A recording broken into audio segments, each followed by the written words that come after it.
कैसे हैं आप लोग। This is Mikail sir in front of you. Welcome to my YouTube channel.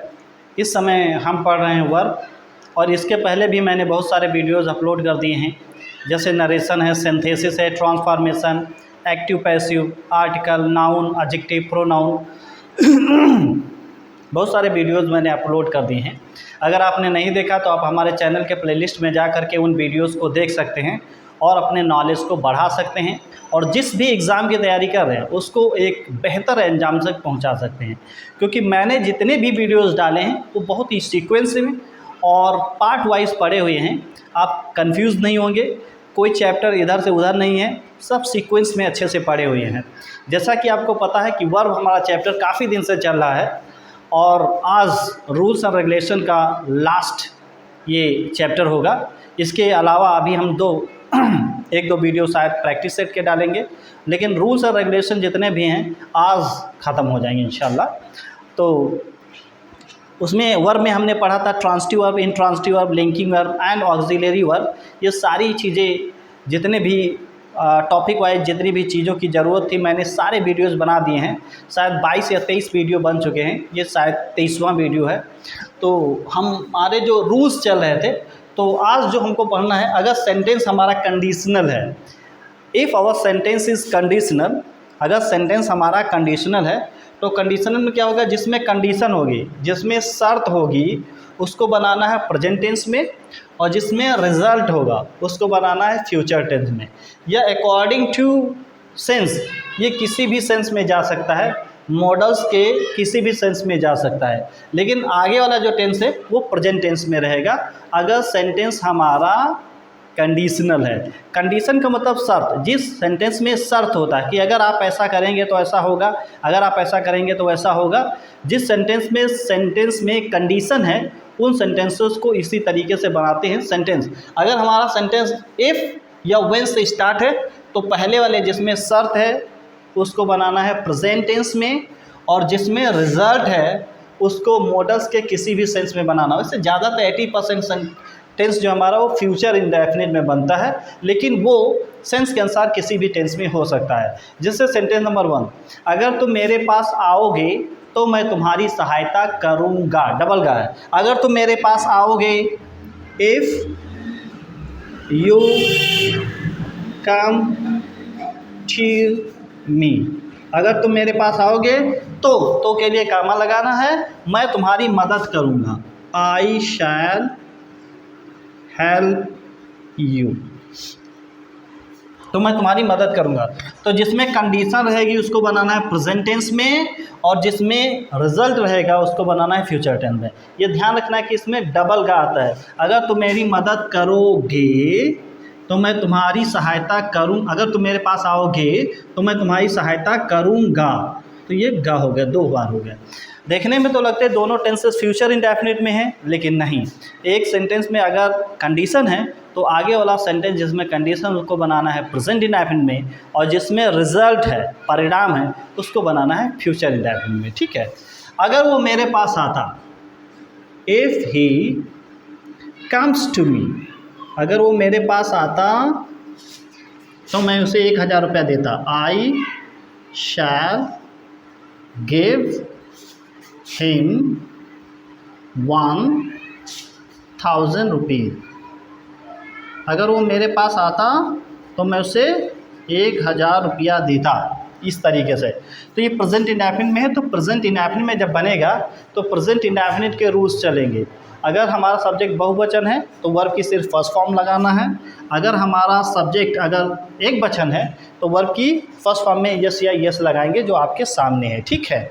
मैं फिर बता दे रहा हूँ कि अगर आगे वाला टेंस जिसमें कंडीशन उसको बनाना है प्रेजेंट टेंस में, और पीछे वाला मतलब मॉडल्स के किसी भी सेंस में हो सकता है। जैसे आगे वाला भी आप बोल सकते हैं, जैसे अगर आप बीमार हैं, अगर आप बीमार हैं, इफ़ यू आर सिक, अगर आप बीमार हैं तो आप इंतज़ार करिए, या आपको इंतज़ार करना चाहिए। तो आप ऐसे भी बोल सकते हैं, टेक रेस्ट, आराम करिए, टेक रेस्ट। और या आप ऐसे भी बोल सकते हैं, you should take rest, take rest, इस तरीके से। अगर आप बीमार हैं तो आप आराम करिए या आपको आराम करना चाहिए। इसलिए मैं बता रहा हूँ पीछे वाला जो सेंटेंस रहेगा वो अकॉर्डिंग टू सेंस रहेगा। वो मॉडल, जितने भी मॉडल ऑक्सिलरीज यूज़ की जाती हैं उसके सेंस के अनुसार ये किसी भी मॉडल्स के साथ इसका इस्तेमाल किया जा सकता है। शुड भी आ सकता है, आपका सेंटेंस इम्परेटिव में है तो इम्परेटिव में भी हो सकता है। अगर आप गागी के सेंस में बनाना चाहते हैं तो उसमें भी ये सेंटेंस बन जाता है। If our sentence is in condition, if our sentence is conditional, तो क्या करना है, फर्स्ट पार्ट मतलब first part of the sentence which is made in present indefinite and the second part which is made in future indefinite tense में बनाया जाता है। If the sentence is conditional, ये ध्यान में रखना है, 2 बार गागा आएगा। दोनों सेंटेंसेस को फ्यूचर इंडेफिनिट में नहीं बनाना है। आगे वाला जिसमें कंडीशन उसको बनाएंगे प्रेजेंट टेंस में और पीछे वाला बनाएंगे फ्यूचर टेंस में। जैसे आपके सामने ये प्रेजेंट इंडेफिनिट है और ये प्रेजेंट टेंस में है। ठीक है, दूसरी कंडीशन ये है,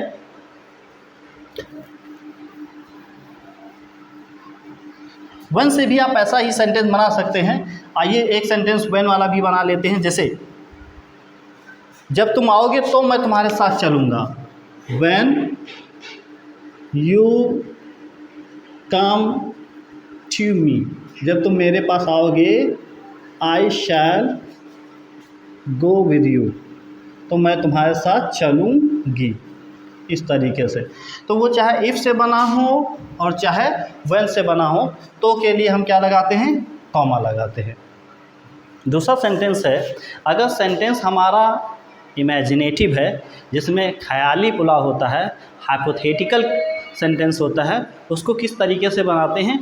अगर सेंटेंस के अंदर पहले सेंस में मेन वर्ब का इस्तेमाल ना हो, जैसे, तो इसमें क्या हो जाएगा, आगे लगाएंगे वर्ब और पीछे लगाएंगे वुड, इस सेंस में बनाते हैं। ठीक है, अगर हम प्रेजेंट की सिचुएशन व्यक्त करते हैं, जैसे अगर आपने बोला अगर मैं प्रधानमंत्री होता तो मैं देश की दशा को सुधार देता, प्रेजेंट में, इसमें कोई एक्शन नहीं है। अगर मैं प्रधानमंत्री होता, if I were a PM of India, अगर मैं भारत का प्रधानमंत्री होता मीन्स आप कल्पना कर रहे हैं, दैट इज़ इम्पॉसिबल, जो संभव है।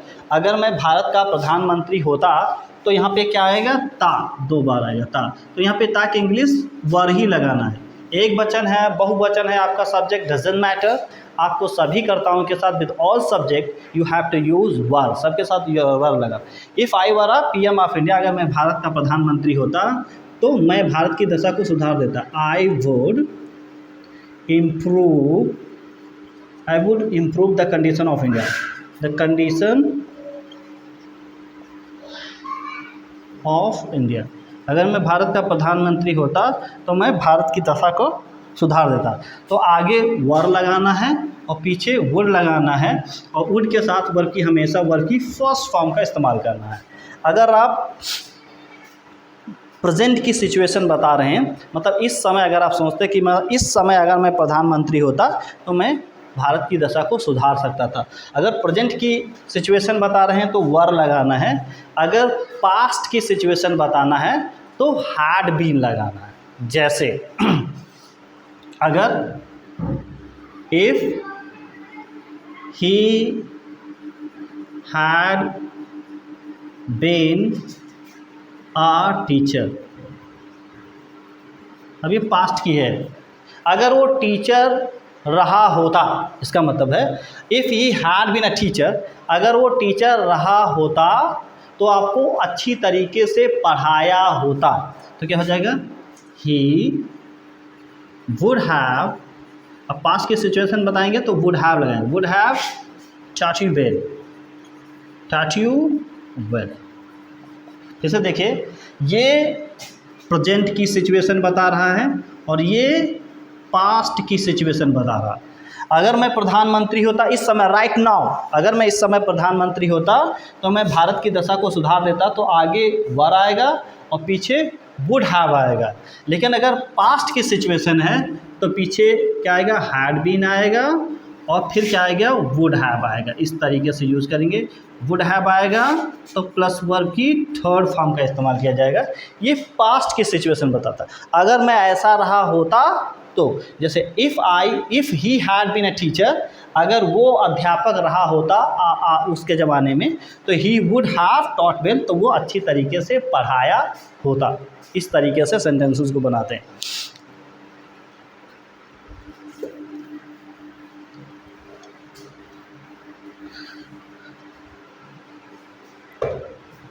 अगर फ्यूचर की दशा, फ्यूचर के लिए तो लगाते नहीं, इसको प्रेजेंट के लिए लगाते हैं और पास्ट के लिए लगाते हैं। फ्यूचर होगा तो उसके लिए तो विल या शैल का इस्तेमाल किया जाता है। ये आगे वाले सेंटेंस की कंडीशन या हाइपोथेटिकल कंडीशन को बताने के लिए, इमेजिनरी सेंटेंस को बताने के लिए सिर्फ इमेजिन हम दो सिचुएशन में करते हैं, या तो प्रेजेंट की सिचुएशन में या फिर पास्ट। प्रेजेंट की सिचुएशन में करते हैं तो वर लगाते हैं, और पास्ट में करते हैं तो हैड बीन लगाते हैं। जैसे इस समय मैं सोचा, अगर मैं चिड़िया होता, if I were a bird, अगर मैं चिड़िया होता तो मैं आसमान में उड़ जाता। I would fly in the sky, तो मैं आसमान में उड़ जाता। ठीक है, तो आगे क्या लगाएंगे, वर, होता की वर, तो मैं आसमान में उड़ जाता। तो इस तरीके से ये सेंटेंस हमारा इमेजिनेटिव है, हाइपोथेटिकल है, जो इम्पॉसिबल है। इसमें ऐसे कार्य के बारे में इमेजिनेशन की जाती है जिसके बारे में जो कार्य इमेजिनेटिव है, जो पॉसिबल नहीं है। अगर मैं चिड़िया होता तो मैं आसमान में उड़ जाता। तो ये प्रेजेंट की सिचुएशन को व्यक्त करने के लिए हम वर लगाते हैं। अगर पास्ट की सिचुएशन को व्यक्त करना हो तो हैड बीन लगाते हैं। जैसे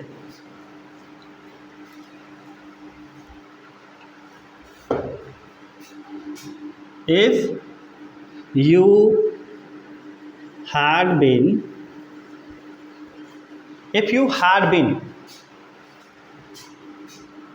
a bank manager,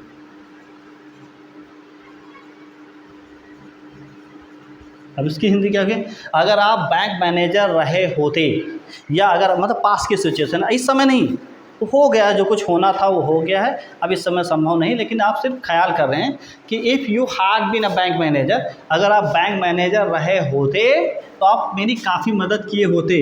तो क्या हो जाएगा, you would have help me a lot, तो आपने काफ़ी मेरी मदद की होती। इस तरीके से तो पास्ट की सिचुएशन के लिए हैड बीन और प्रेजेंट की सिचुएशन के लिए वर का इस्तेमाल किया जाता है। ठीक है, इससे रिलेटेड एक और है कि अगर आप में सेंटेंस के अंदर हाइपोथेटिकल सेंटेंस है, इमेजिनेटिव सेंटेंस है, अगर आगे एक्शन आया है, if the sentence has action, if the sentence has action, अगर आपके सेंटेंस में एक्शन है तो क्या लगाएंगे, हैड लगाएंगे, और पीछे क्या लगाएंगे, वुड हैव लगाएंगे। वुड हैव लगाएंगे इस तरीके से, और प्लस वर्ब की थर्ड फॉर्म लगाएंगे। वुड हैव हो सकता है, या इसके अलावा सेंटेंस में सिचुएशन के अनुसार या सेंस के अनुसार कुछ भी हो सकता है, लेकिन आगे हैड आएगा और वर्ब की ये वुड हैव लगाएंगे, वर्ब की थर्ड फॉर्म। अगर पास्ट की सिचुएशन व्यक्त करना है तो हैड, अगर प्रेजेंट की सिचुएशन व्यक्त करना है तो फिर वर्ब की सेकेंड फॉर्म आएगी और पीछे वुड हैव ही आएगा। इस तरीके से वुड हैव और वर्ब की थर्ड फॉर्म।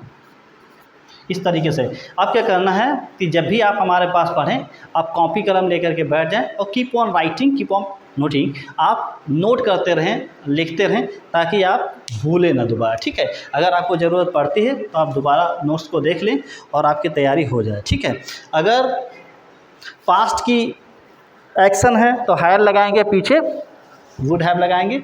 अगर प्रेजेंट की है तो वर्ब की सेकेंड फॉर्म लगाएंगे। आइए देख लेते हैं कि एग्जाम्पल के थ्रू किस तरीके से, बेटर तरीके से देख लें। तो पहले प्रेजेंट की सिचुएशन को व्यक्त करते हैं।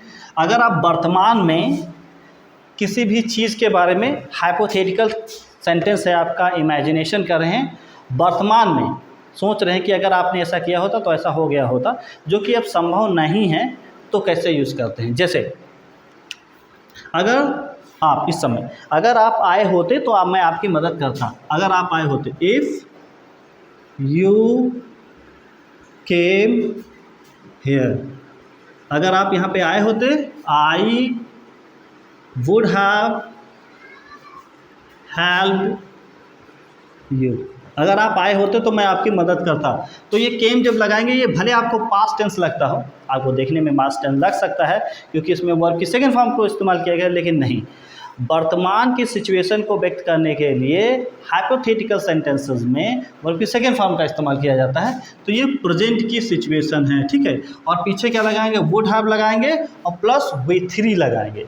अगर पास्ट की सिचुएशन है तो हैड लगाएंगे, ठीक है।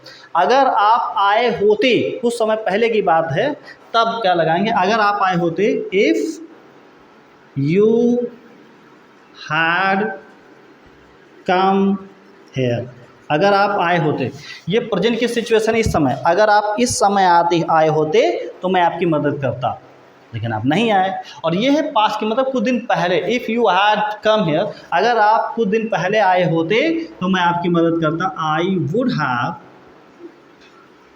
वुड हैव, और वर्ब की थर्ड फॉर्म आएगी हैड यू।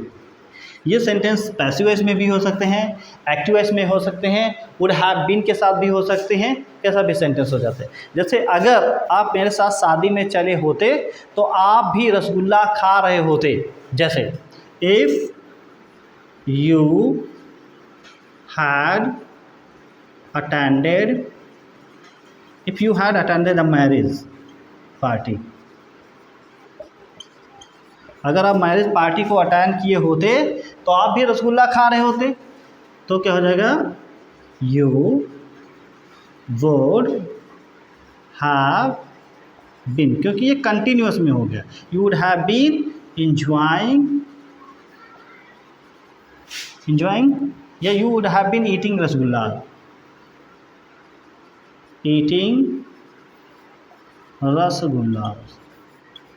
तो आप भी रसगुल्ला खा रहे होते। तो वुड हैव बीन हो सकता है, अकॉर्डिंग टू सेंस हो सकता है। तो यहाँ पे हमने 2-3 रूल सीखे हैं। अगर सेंटेंस इफ़ या व्हेन से स्टार्ट है तो आगे वाला टेंस प्रेजेंट टेंस में होगा और पीछे वाला मॉडल के सेंस में किसी के साथ हो सकता है, लेकिन मॉडल का जब भी इस्तेमाल करेंगे वर्ब की फर्स्ट फॉर्म का इस्तेमाल करेंगे।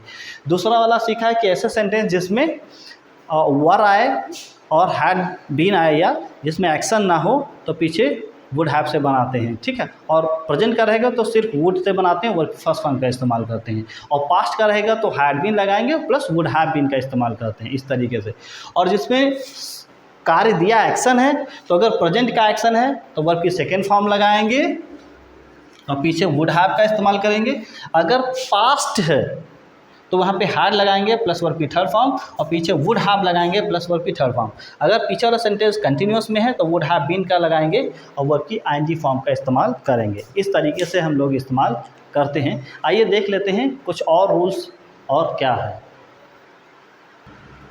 आइए देख लेते हैं वर्ब के ये 3 कॉन्सेप्ट हैं जो कि बहुत ही मज़ेदार हैं, पढ़ने में आपको बहुत ही अच्छा लगेगा। आइए देख लेते हैं। काफ़ी कंफ्यूजिंग भी है, लेकिन अगर आप कायदे से देख लेते हैं, सुन लेते हैं, समझ लेते हैं तो आपको दोबारा कन्फ्यूज़न नहीं होगा। I guarantee you 100%। देखिए, अगर हमारा जो ये प्रिंसिपल क्लास है, मीन्स अगर ये प्रेजेंट टेंस में है, अगर हमारा प्रिंसिपल क्लास प्रेजेंट टेंस में है तो ये जो सबऑर्डिनेट क्लास है वो किसी भी टेंस में हो सकता है। अगर ये प्रेजेंट टेंस में है या फ्यूचर टेंस में है, आप इसको इस तरीके से भी लिख सकते हैं, हे विल से दैट। ये मैं ये कहना चाहता हूँ, ही सेज चाहे ऐसे हो चाहे ही विल से ऐसे हो। अगर हमारी ये प्रिंसिपल क्लास प्रेजेंट टेंस में है तो सबऑर्डिनेट क्लास किसी भी टेंस में हो सकती है, प्रेजेंट में हो सकती है, पास्ट में हो सकती है और फ्यूचर में हो सकती है। जैसे ही सेज, वो कहता है कि आई प्ले फुटबॉल, मैं फुटबॉल खेलता हूँ, प्रेजेंट टेंस।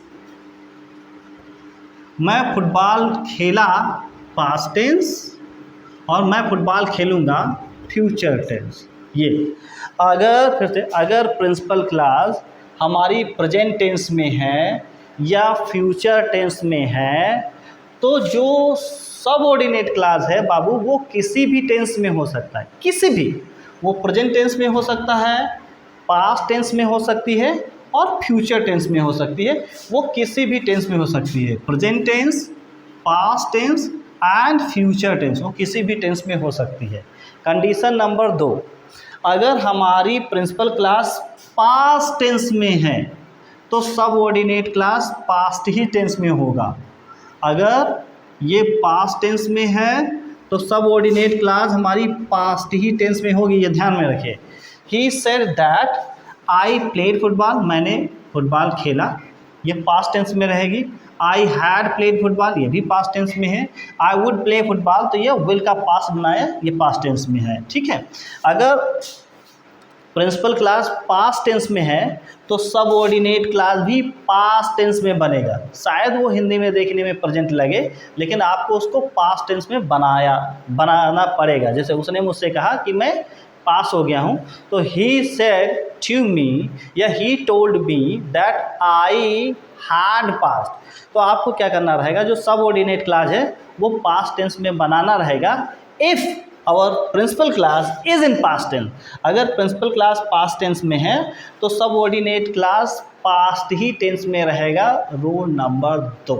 और रूल नंबर 3 है, अगर हमारा प्रिंसिपल क्लास पास्ट टेंस में है और सबऑर्डिनेट क्लास में कोई यूनिवर्सल ट्रूथ आ जाए, हैबिचुअल एक्शन आ जाए और हिस्टोरिकल फैक्ट आ जाए, तो वो फिर जिस टेंस में है उसी टेंस में रहता है। जैसे he said that the earth is round, ये यूनिवर्सल ट्रूथ है। वाटर इज़ लाइफ, जिंदगी जो पानी जीवन है। और honesty is the best policy, क्योंकि ये कहावत है।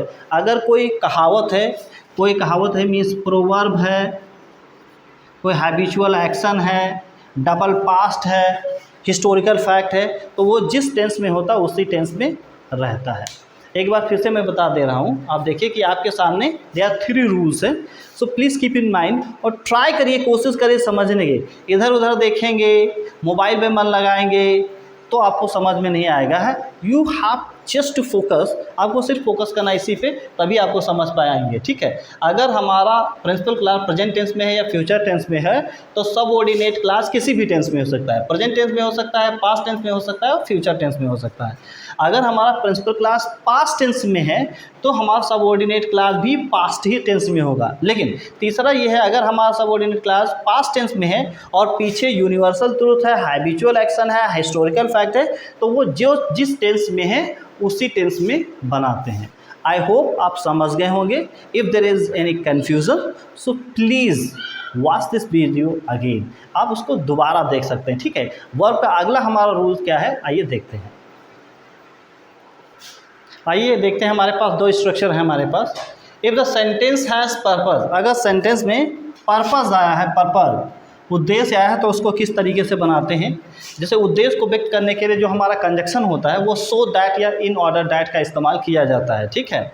अगर सेंटेंस में सबऑर्डिनेट क्लास अगर हमारा सो दैट से स्टार्ट है, प्रिंसिपल क्लास अगर हमारा प्रेजेंट टेंस में है, ध्यान दीजिए, प्रिंसिपल क्लास अगर प्रेजेंट टेंस में है फिर सो दैट है तो पीछे हम मे लगाते हैं। मतलब पर्पस वाले सेंटेंस में अगर प्रिंसिपल क्लास प्रेजेंट टेंस में है तो पीछे सबऑर्डिनेट क्लास में मे लगाते हैं, और अगर पर्पस वाले सेंटेंस में प्रिंसिपल क्लास हमारा पास्ट टेंस में है तो पीछे माइट का इस्तेमाल करते हैं। जैसे आपके सामने है सो दैट लगा, सो दैट का मतलब है ताकि, ठीक है, ताकि। अब जैसे लिखा आई ईट, मैं खाता हूँ, so that I may live, ताकि मैं जीवित रह सकूँ। तो ये क्या करना है, अगर ये प्रेजेंट टेंस में है तो पीछे लगाना है मे। ही स्टडीज, वो पढ़ाई करता है, so that he may get the job, ताकि उसे नौकरी मिल जाए। अगर आगे वाला प्रेजेंट टेंस में है तो पीछे हम सबऑर्डिनेट क्लास में क्या लगाएंगे, मे लगाएंगे। भैया प्रिंसिपल क्लास अगर प्रेजेंट टेंस में है तो सबऑर्डिनेट क्लास में मे लगाएंगे जिस सेंटेंस में पर्पस आया है, उद्देश्य आया है, कोई मकसद रहेगा तो। अगर आगे प्रेजेंट टेंस में है तो पीछे में, अगर आगे प्रेजेंट टेंस में है तो पीछे में, और पर्पस वाले सेंटेंस में अगर आगे पास्ट टेंस है तो पीछे माइट का इस्तेमाल किया जाता है। जैसे सी स्टडी, उसने पढ़ाई की ताकि उसे जॉब मिल जाए। तो पीछे क्या है, माइट का इस्तेमाल करेंगे। आगे भाई पास्ट टेंस है, ही केम हियर, वो यहाँ पर आया, so that he might study, ताकि वो यहाँ पर पढ़ जाए। तो यहाँ पे पीछे माइट का इस्तेमाल करना। बाबू अगर आगे प्रेजेंट टेंस में है तो पीछे मे का इस्तेमाल करते हैं पर्पज वाले सेंटेंस में। अगर आगे पास्ट टेंस में है तो पीछे माइट का इस्तेमाल करते हैं। और मे हो तब भी वर्ब की फर्स्ट फॉर्म का इस्तेमाल करना है। अगर माइट है तब भी वर्ब की फर्स्ट फॉर्म का इस्तेमाल करना है। कई बार बताया जा चुका है कि जितने भी मॉडल्स होते हैं इनके साथ वर्ब की फर्स्ट फॉर्म का इस्तेमाल किया जाता है। क्लीज एंड क्लीव हमेशा फीड कर लें कि जितने भी मॉडल्स होते हैं इनके साथ वर्ब की फर्स्ट फॉर्म का इस्तेमाल किया जाता है। आई होप कि आप लोगों को ये समझ में आ गया होगा। आइए देख लेते हैं कि अगला रूल क्या है। आइए देख लेते हैं वर्ब का। This is the last rule. इतने दिन से हम लोग वर्ब पढ़ रहे हैं तो this is the last rule है। वो लास्ट रूल क्या है, डबल मॉडल ऑक्सिलरी वर्ब का प्रयोग किसी कंजक्शन से जुड़कर किया जा सकता है। कंजक्शन अगर एंड है तो डबल मॉडल ऑक्सिलरी जो है तो उसको डबल ऑक्सिलरी, जो डबल मॉडल ऑक्सिलरी है इसका प्रयोग किया जा सकता है। लेकिन sentence should be in conjunction, means connecting word होना चाहिए, कंपाउंड सेंटेंस होना चाहिए। जैसे he should and must go there, मतलब यहाँ पर कहने का मतलब है ही शुड गो देयर, वहाँ उसे जाना चाहिए और ज़रूर ही जाना चाहिए। He should and must go there, पहले नंबर पर तो उसे जाना चाहिए और जाना नहीं, उसे ज़रूर जाना चाहिए। तो he should and must go there. तो अगर सेंटेंस हमारा कंजक्शन, अगर सेंटेंस हमारा कंपाउंड में है तो हम डबल मॉडल ऑक्सिलरीज का इस्तेमाल कर सकते हैं। ही शुड, यहाँ पे शुड लगा है और यहाँ पे मस्ट लगा, इन सब के साथ वर्ब की फर्स्ट फॉर्म का इस्तेमाल किया गया है। और किया क्या गया है, किया होता ही है। तो he should and must go there, उसे वहाँ जाना चाहिए और जाना ही नहीं, उसे वहाँ अवश्य जाना चाहिए। You can and must solve this, मतलब तुम इस सवाल को हल कर सकते हो और सकते नहीं हो, तुम्हें इस सवाल को अवश्य ही हल करना चाहिए। तो कैन भी का इस्तेमाल किया गया, मस्ट, लेकिन शर्त ये है, this is the condition, the sentence should be in compound, compound में होना चाहिए तभी ये हो पाएगा। दूसरा है डबल ऑक्सिलरी वर्ब। अगर डबल ऑक्सिलरी वर्ब का इस्तेमाल किया गया है मेन वर्ब के लिए तो सब्जेक्ट के अनुसार हम हेल्पिंग वर्ब का इस्तेमाल करते हैं, सब्जेक्ट के अनुसार। तो जैसे लिखा you have won and will win a lot of prizes, you have, तो यहाँ पे हैव एक बार लगा है और एक बार विन का इस्तेमाल किया गया है, क्योंकि यू के साथ हैव लगता है और यू के साथ विल का इस्तेमाल किया जाता है। सेंटेंस हमारा कंपाउंड में है तो डबल हेल्पिंग वर्ब का इस्तेमाल किया जा सकता है। मतलब you have won a lot of prize, तुम बहुत सारे इनाम जीत चुके हो और बहुत सारे इनाम तुम जीतोगे भी। You have won a lot of prizes and will win a lot of prizes, कहने का मतलब है तुमने बहुत सारे इनाम जीते हैं और बहुत सारे इनाम जीतोगे। तो सब्जेक्ट के अनुसार हमको दोनों हेल्पिंग वर्ब्स का इस्तेमाल करना है। He had not work hard, उसने कठिन परिश्रम नहीं किया है, विल नॉट वर्क हार्ड, और ना ही वो करेगा, ना ही उसने कठिन परिश्रम किया है और ना ही वो करेगा। तो ही के साथ हैड लगता है और ही के साथ विल लगता है, तो इसलिए दोनों हेल्पिंग वर्ब का इस्तेमाल किया गया है। फिर अगला है कि अगर एक सब्जेक्ट हमारा सिंगुलर नंबर है और एक सब्जेक्ट हमारा प्लूरल नंबर है और वो कंजक्शन एंड से जुड़े हैं तो सिंगुलर नंबर के साथ सिंगुलर हेल्पिंग वर्ब का इस्तेमाल होगा और प्लूरल के साथ प्लूरल हेल्पिंग वर्ब का इस्तेमाल होगा कंजक्शन वो कंपाउंड सेंटेंस में। जैसे वन वाज ऑनेस्ट, एक ईमानदार बंदा था, एंड 5 वर डिसऑनेस्ट, और 5 जो थे वो बेईमान थे। जैसे 1 हैज़ फेल्ड, एक असफल हो गया, एंड 6 हैव पास, और 6 पास हो गए। अगर सेंटेंस कंपाउंड है और एंड से जुड़ा है तो सब्जेक्ट हमारा एक वचन है तो यहाँ पर एक वचन हेल्पिंग इस्तेमाल की गई है, यहाँ पर बहुवचन है तो यहाँ पर बहुवचन की हेल्पिंग वर्ब इस्तेमाल की गई। इस तरीके से हमने देखा कि वर्ब जो है हमारा, जितने भी रूल्स थे वो मैंने पढ़ा दी हैं। लैंग्वेज है ये लैंग्वेज, और लैंग्वेज में परफेक्शन किसी के पास नहीं है। नोबडी इज़ कंप्लीट और nobody is perfect in language. Language में कोई परफेक्ट नहीं हो सकता है, ये अकॉर्डिंग टू सिचुएशन और क्या कंट्री, मतलब ये टाइम के अनुसार बदलती रहती है। तो nobody can expert in language. लेकिन जहाँ तक इम्पॉर्टेंट है, जहाँ तक मुझे पता था, जहाँ तक हमने पढ़ रखा था, जहाँ तक हमारा रिसर्च था, हमने सारे रूल्स और रेगुलेशन अलग अलग तरीके से पढ़ाया है और टॉपिक वाइज पढ़ाया। सबके वीडियोस बढ़िया लाइन से पड़े हुए हैं तो आप उनको देख सकते हैं। और मैं आशा करता हूं कि आपको ये मेरे वीडियो पसंद आएगा। अगर आपको वीडियो पसंद आता है तो हमारे चैनल को लाइक करें और शेयर करें और ज़्यादा से ज़्यादा सब्सक्राइब करें अपने दोस्तों में, ताकि हर भारत के हर कोने में हमारा वीडियो पहुंच सके और सभी बच्चों के लिए लाभकारी हो सके। अगर आप किसी भी एग्ज़ाम की तैयारी कर रहे हैं तो कीप ऑन वॉचिंग, आप वॉच करते रहें, नोट्स बनाते रहें, तैयारी करते रहें, और जो भी दिक्कत है आप कमेंट करके ज़रूर बताएं। मिलते हैं किसी नेक्स्ट वीडियो में, तब तक के लिए goodbye and thank you.